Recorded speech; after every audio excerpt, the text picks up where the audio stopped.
અને રાજકોટમાં સ્થાનિક સ્વરાજ્યની ચૂંટણીને પગલે પોલીસ તંત્ર સજ્જ થયું છે। શહેરમાં 2500 પોલીસ કર્મચારીઓ ચૂંટણી બંદોબસ્તમાં ગોઠવાશે। સંવેદનશીલ વિસ્તારોમાં પોલીસનું ફૂટ પેટ્રોલિંગ, સંવેદનશીલ બૂથ પર વધુ પોલીસ જવાનોને તૈનાત કરવામાં આવશે।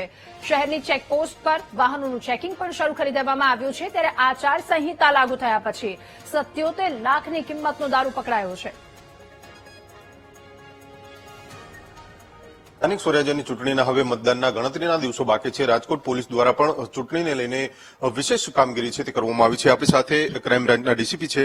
સર, કયા પ્રકારની કામગીરી રાજકોટ પોલીસની રહી છે? છેલ્લા એક અઠવાડિયાથી ઘણી બધી કાર્યવાહી કરવામાં આગામી સ્થાનિક સ્વરાજની ચૂંટણીને ધ્યાને લઈને રાજકોટ શહેર પોલીસ દ્વારા ચુસ્ત અને કડક બંદોબસ્તની ગોઠવણી કરી દેવામાં આવેલ છે અને તમામ જે સંવેદનશીલ અને અતિ સંવેદનશીલ બૂથ છે એમાં સિનિયર અધિકારીઓએ વિઝિટ કરેલ છે અને સ્કેલ પ્રમાણે એમાં બંદોબસ્ત ડિપ્લોય કરેલ છે। આની સાથે સાથે જે ચેકપોસ્ટ અમે બાઉન્ડ્રીઝ ઉપર એસ્ટાબ્લિશ કરી છે એમાં વાહન ચેકિંગની અને એમાં જે ઇલીગલ એક્ટિવિટીઝની અને ઇલીગલ વસ્તુઓની હેરાફેરી થાય છે એની ચેકિંગ ચાલુ છે। અને આ સિવાય દેશી દારૂ અને ઇંગ્લિશ દારૂ પકડવા માટે અમે અલગ અલગ ટીમો બનાવી છે, જેને હજુ સુધી વાત કરીએ આચારસંહિતા લાગુ થયા પછી તો 7 લાખ કરતાં વધુ કિંમતનો દેશી દારૂ અને 70 લાખ કરતાં વધુ કિંમતનો ઇંગ્લિશ દારૂ અમે પકડેલ છે અને આરોપીઓને પણ જેલ હવાલે કરેલ છે।